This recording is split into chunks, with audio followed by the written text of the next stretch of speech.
thought twins share everything, but my sister wanted more. She wanted me, my name, my life, my future, and I never saw it coming until it was almost too late. They always said twins were inseparable, two souls connected in ways no one else could understand.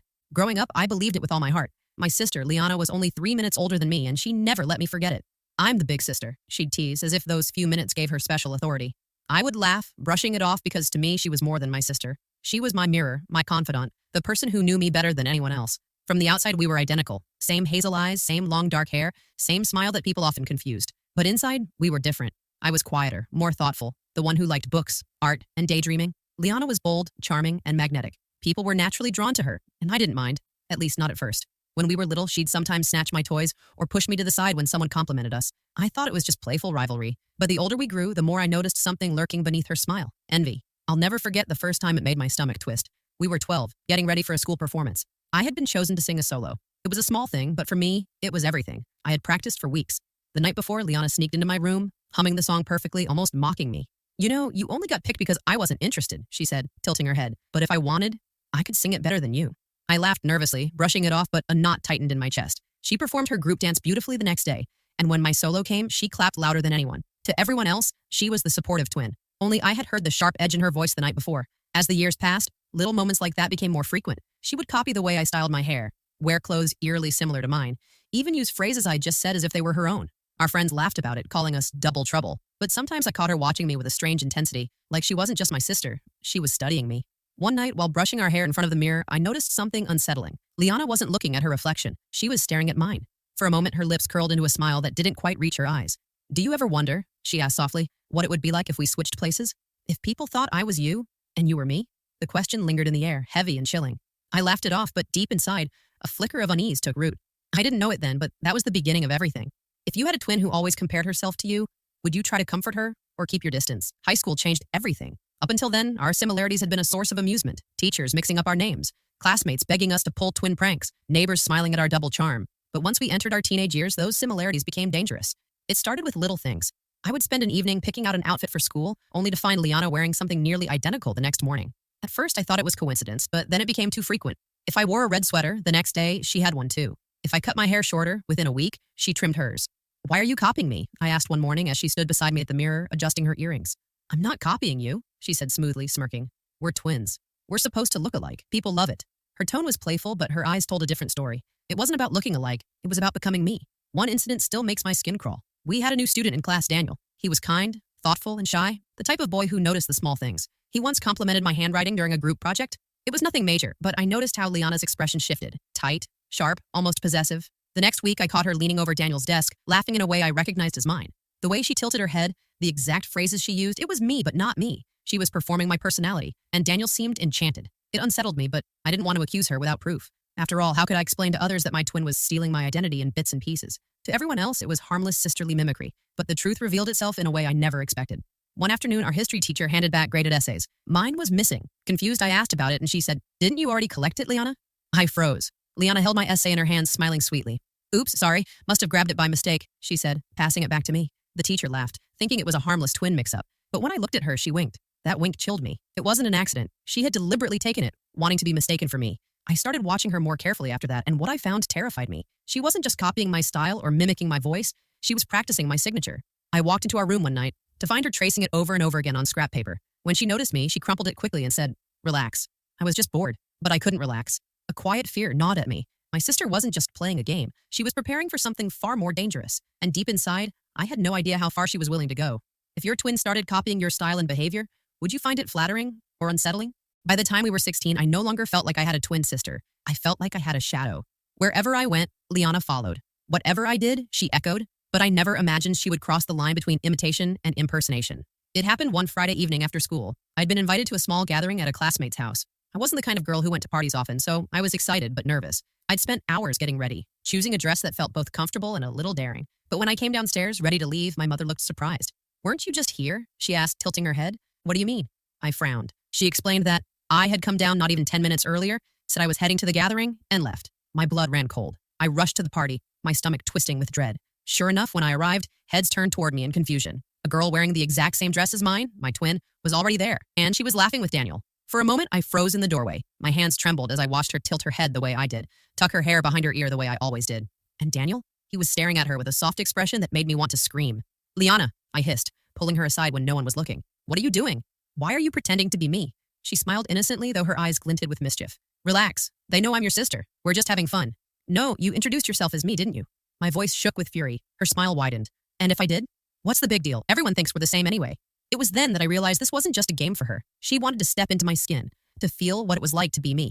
That night, she danced, laughed, and mingled as though she were living my life, and I stood in the corner, invisible, forgotten. Daniel only realized the truth when he saw us standing side by side at the end of the night.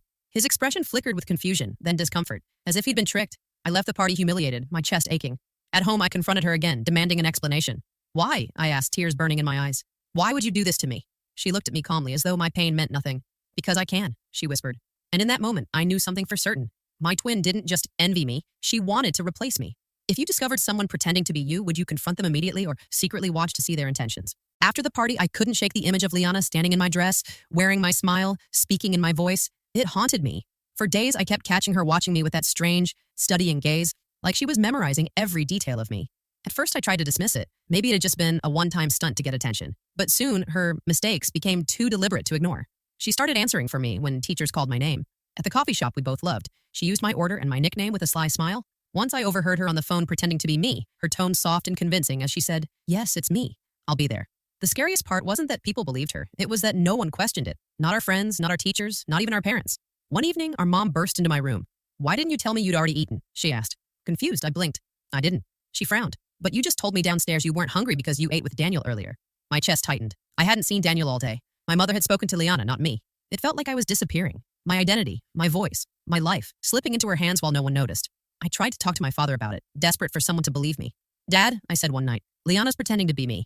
She's trying to take over my life." He chuckled, waving it off. "You two have always been dramatic. You're twins. You share everything. Don't let jealousy ruin your bond." Jealousy. That word burned me. I wasn't jealous, I was terrified. Things escalated when one of my teachers called me aside after class.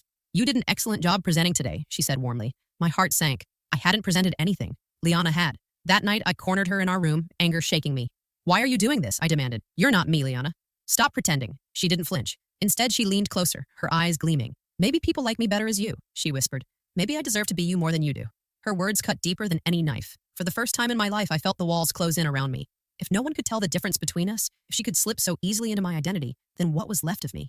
I realized then that I couldn't just sit back and hope she would stop. If I didn't fight for myself, I would lose everything, to the person I thought I could trust most. If your family couldn't tell the difference between you and your twin, how would you prove your identity? The day my twin betrayed me in front of everyone is a memory carved into my soul. Until then, her impersonations had been unsettling but hidden. But in one cruel moment, she dragged me into the spotlight and left me humiliated. It was during the school's annual debate competition. I'd been preparing for weeks, memorizing arguments, practicing my delivery, perfecting every word.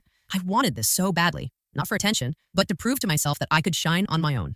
On the morning of the event, I arrived early to sign in. But when I gave my name, the organizer frowned. "You've already checked in." My stomach dropped. I rushed inside, and there she was.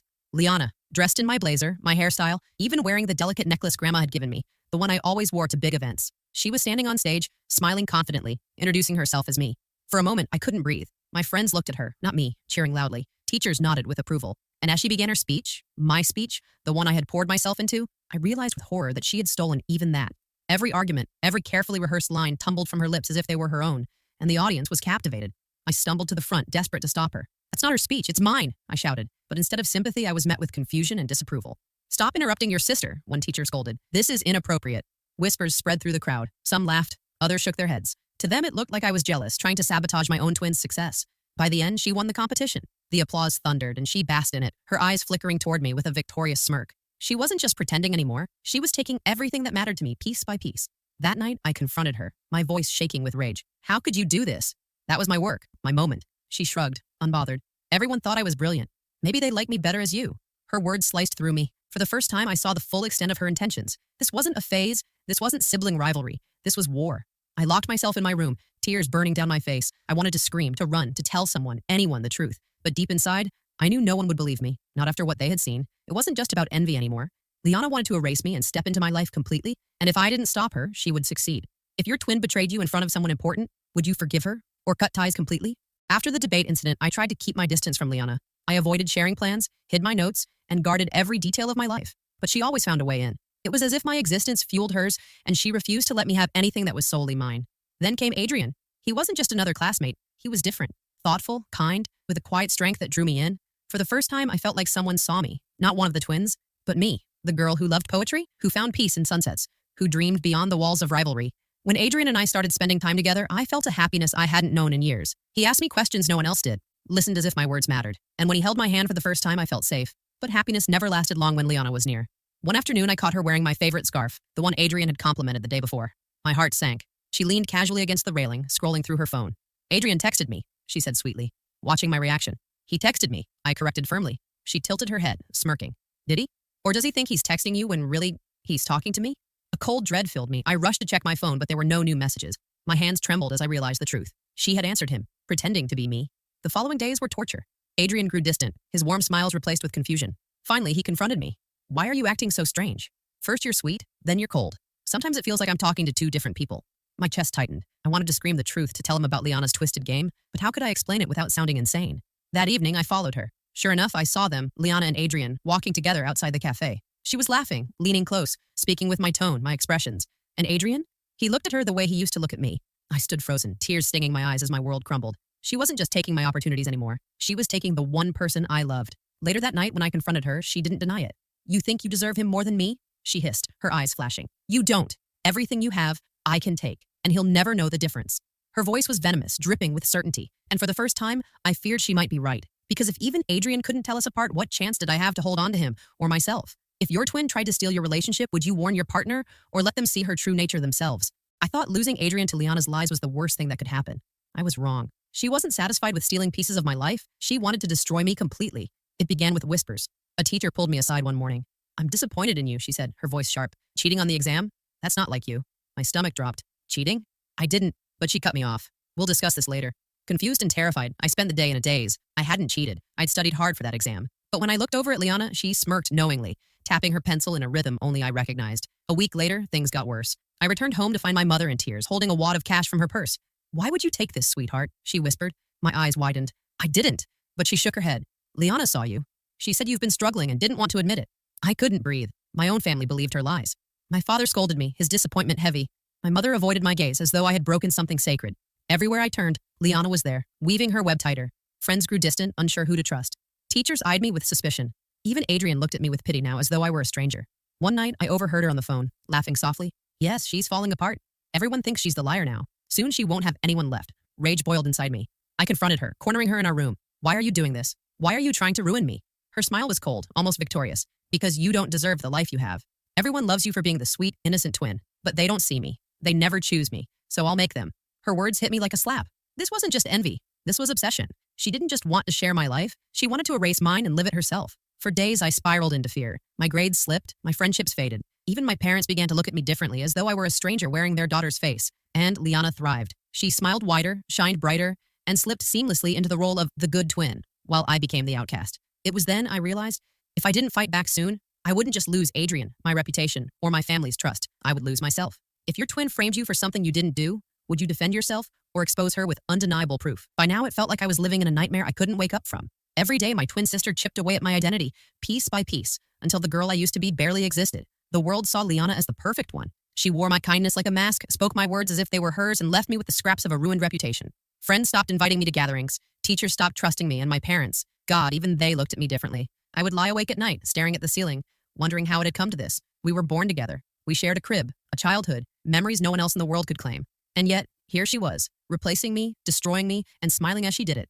The breaking point came on a rainy Friday evening. I had been planning for weeks to attend a scholarship interview, my one shot at escaping the suffocating shadows of our small town and building a life of my own. I studied every possible question, rehearsed my answers, even picked out my clothes days in advance. This was supposed to be my chance. But when I arrived at the venue, the receptionist looked confused. You already checked in, she said. My chest tightened. No, I haven't. Her brows furrowed, but she shrugged. Well, you're welcome to wait.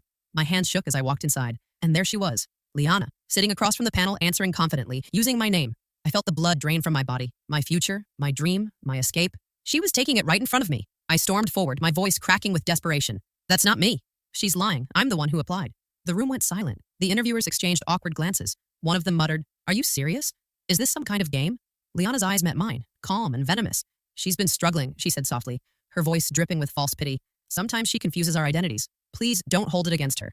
Laughter rippled around the room, and in that moment, I felt myself shatter. I stumbled out into the rain, sobbing. My clothes clung to my skin, my hair plastered to my face, but I didn't care. Everything I had worked for, everything I had hoped for, gone. That night, staring at my reflection in the mirror, I barely recognized myself. My eyes were hollow, my lips trembling, and for the first time, I wondered if she was right. Maybe she was better at being me. But then, deep in the pit of my despair, a spark flickered. Number. She could steal my clothes, my words, even my opportunities, but she could never steal my soul. I swore then and there, I would expose her, and I would do it in a way no one could deny. If your entire world started doubting who you were, would you break down or fight harder to reclaim your identity? The night after the scholarship disaster, I couldn't sleep. My heart pounded with rage and resolve. I'd tried to defend myself with words, but words weren't enough anymore. If I wanted to survive this war, I needed evidence. For days, I watched Liana carefully. Every smirk she flashed, every lie she spun, it all fueled me. I noticed how she kept a little black notebook tucked away in her drawer. She wrote in it often, her pen scratching late into the night. Curiosity gnawed at me, and suspicion burned in my veins. One afternoon, when she left for cheer practice, I crept into her side of the room. My hands trembled as I pulled the notebook free. The first page made my stomach turn. Steps to become her. Beneath it, neat bullet points. Copy her handwriting. Use her favorite perfume.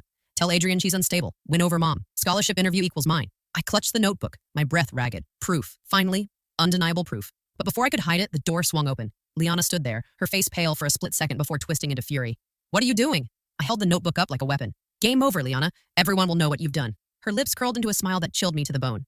You think anyone will believe you?